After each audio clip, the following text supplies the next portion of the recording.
Come at me, bro. Come on. Just kidding, man. Just kidding. Hello there. Today's video, I'm going to talk about 3 companies / people that I really admire in the outdoor industry. Stick around. I'm going to show you a little bit about their gear, talk about their companies, and kind of their overall philosophies.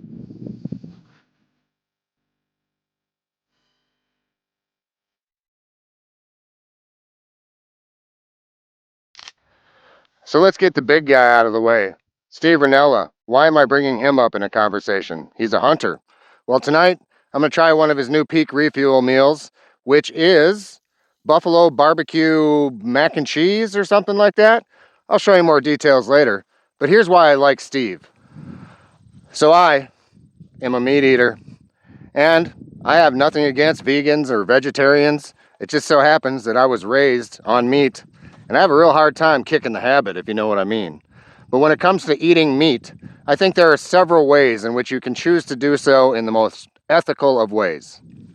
And that's where Steve Rinella comes in. Now, he is a hunter, but he hunts to fill his freezer. He is a great steward of the land, and his fame has really brought a lot of awareness on what is the appropriate way to consume and eat meat. Primarily speaking, Steve isn't the kind of guy that's going to celebrate the kill. He's not the kind of guy that's really going to mount a lot of taxidermy. He really just hunts so that he has to consume less beef, pork, chicken, etc. And if you hear him talk, podcasts, again on the Meat Eater, a really great documentary about hunting, he's a really intellectual guy who is a good representative or role model for the world of meat eaters. So tonight, we'll just see how he did with cooking a freeze-dried meal with a team-up of him and Peak Refuel. I rarely have a trip to Deer Haven without bison, but today I'm blessed in the first quarter mile to have this big old bull right in my path. That's the trail, right in that little saddle there. So it looks like I'm gonna have to find an alternative way around. Damn it.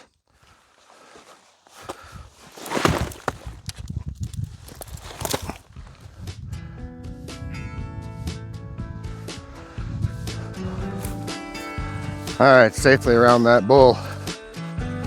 Never fails, man.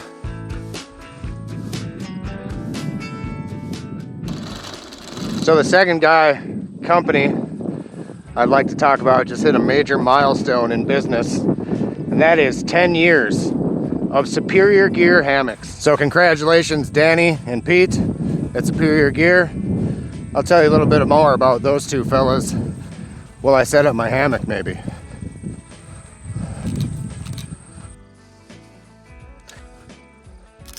And last but certainly not least, the third company I may have a little bias towards, but as you can see, I'm carrying my old Hilltop Packs Raven just for nostalgia. It's still in perfectly good shape. I think like 4 years later and probably hundreds of trips. But anyway, Ben at Hilltop Packs also hit a milestone of 5 years. So congrats to Ben and his team. And they have a pretty cool content creator who's a little dopey, but he makes some mildly entertaining videos. So where out here would you possibly hang a hammock? The answer is simple. Pretty much one area. It's called Deer Haven, and that doesn't mean it's easy, but we're gonna try. So here I am at the top of Deer Haven. As you can see, it is a large cedar forest. I'm not sure if they're cedars or junipers, or cedars and junipers, or if they're technically kind of the same thing. I don't know. I don't get too wrapped up in technicalities. They're evergreens. So I'm gonna search around up here through this little forest. I know one possible spot that I've camped before the hammock, but I'm gonna search around for something a little more feasible. As you can see, there's a lot of low-hanging outward branches on these trees. So it's not ideal for hammocks, but it is possible. So this is not perfect, but it is kind of a cool little canopy fort. I don't know if I'll have to set up my rainfly tonight. Hopefully I have signal and can check the weather. But this is going to work regardless of if I have to use it. I'll just have to go storm mode.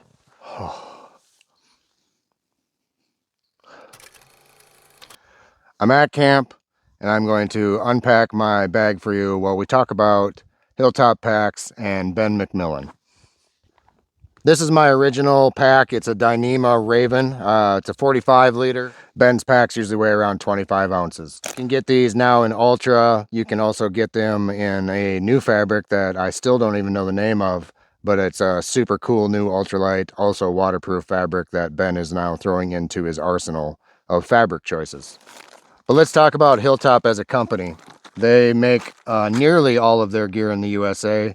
The gear that they don't make is simply that they can't get certain metals, for example, at a price that would make anything even reasonably affordable.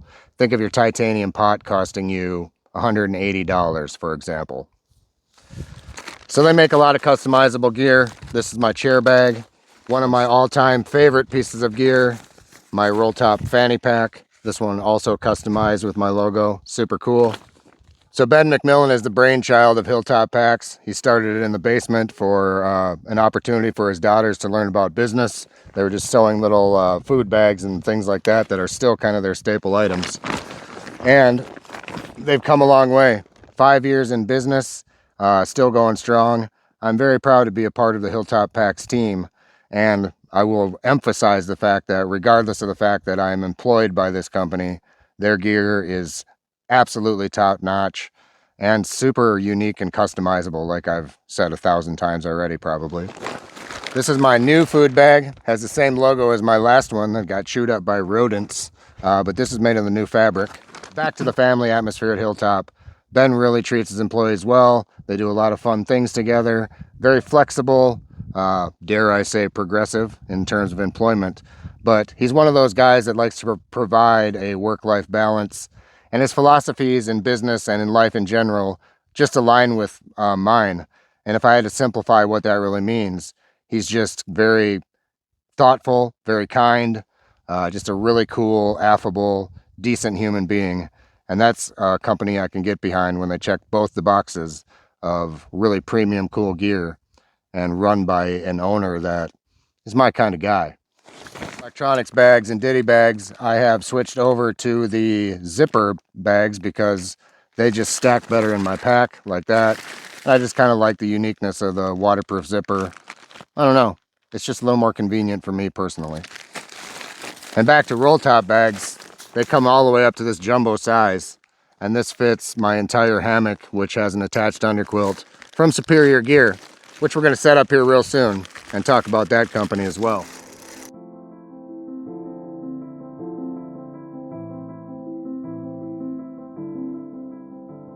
I have chosen Danny's Superior straps. They're a little heavier at about 7 ounces, but they are very robust and allow you to go around bigger tree trunks, which I find to be well worth the weight penalty.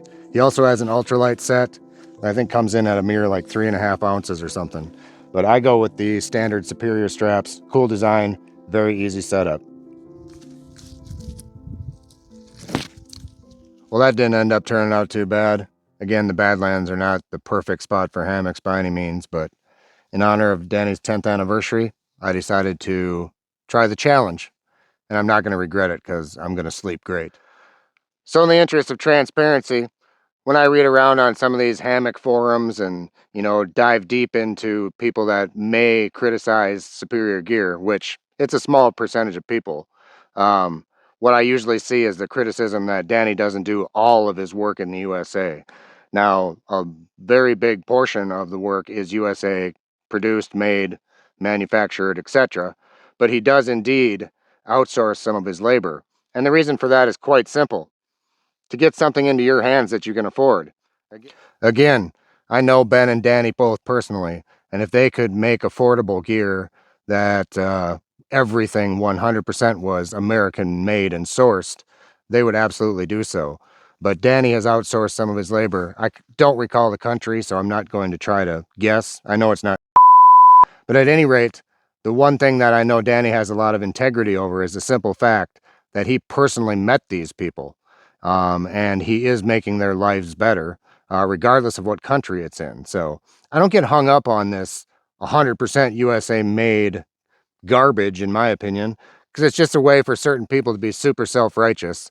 And international trade, I don't know a lot about economics, so before you get too bunched up in your pants, maybe do a little bit of research of how difficult it is for small businesses to survive if they're exclusively USA. This particular hammock is over 2 years old, and again, I get out 2 to 3 times a month, so if I had to multiply, probably 150 or more trips, or nights in the woods, I should say.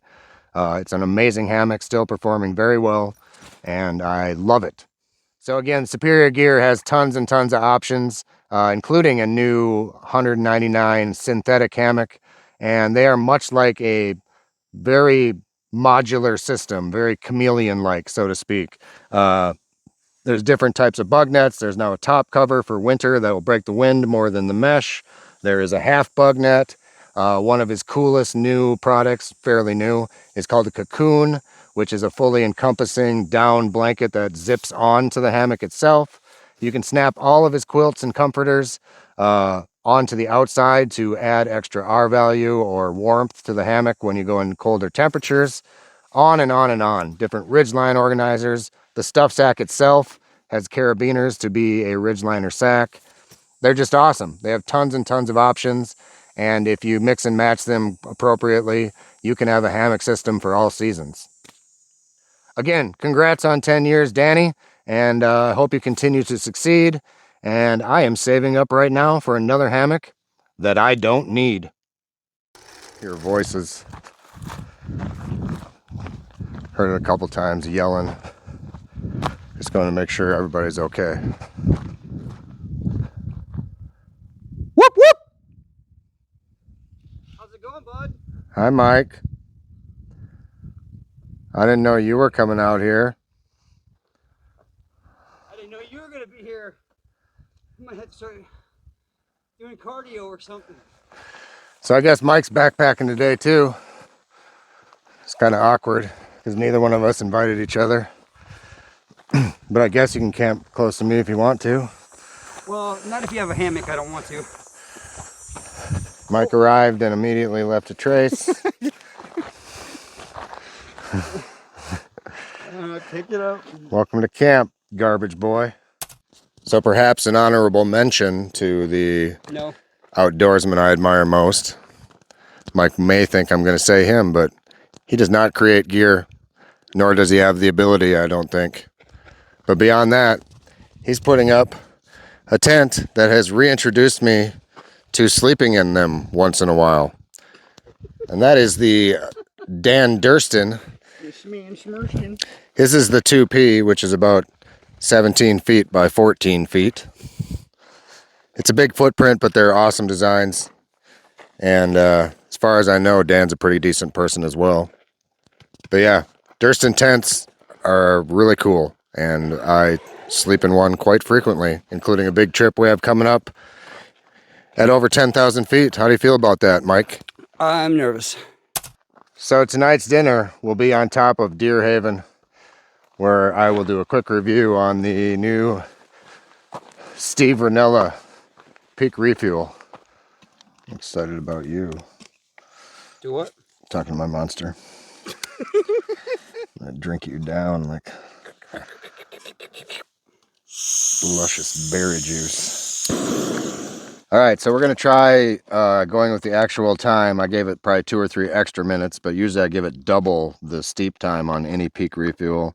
But let's see if they live up to their reputation of being accurate. I'm gonna try it at right around 10 minutes.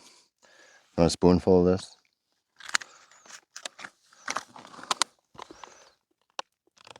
So again, the back of this package reiterates what I said earlier in the video. He is the recipient of the Conservation Achievement Award from the Theodore Roosevelt Conservation Partnership. All around good guy from what I know. Here we go, Mikey. Oh, it looks okay. It does not look like very appetizing.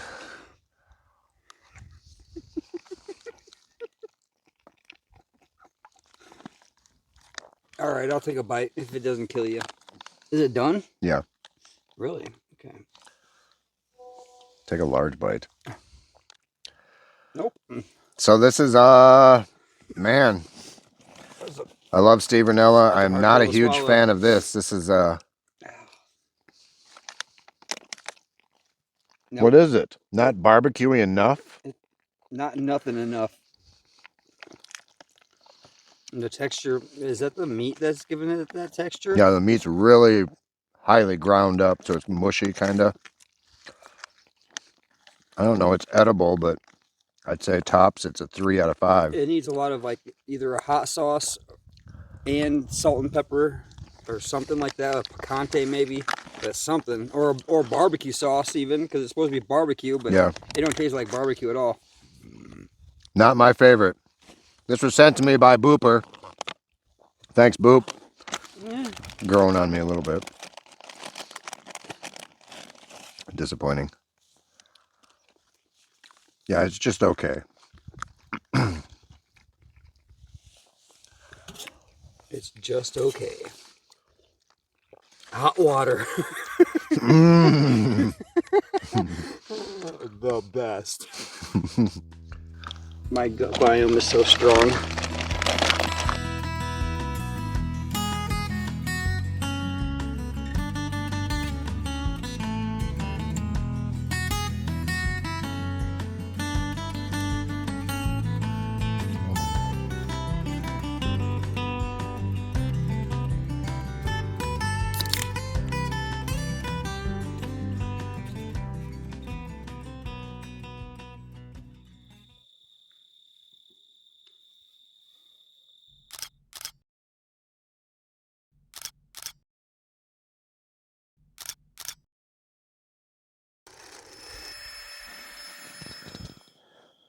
Good night.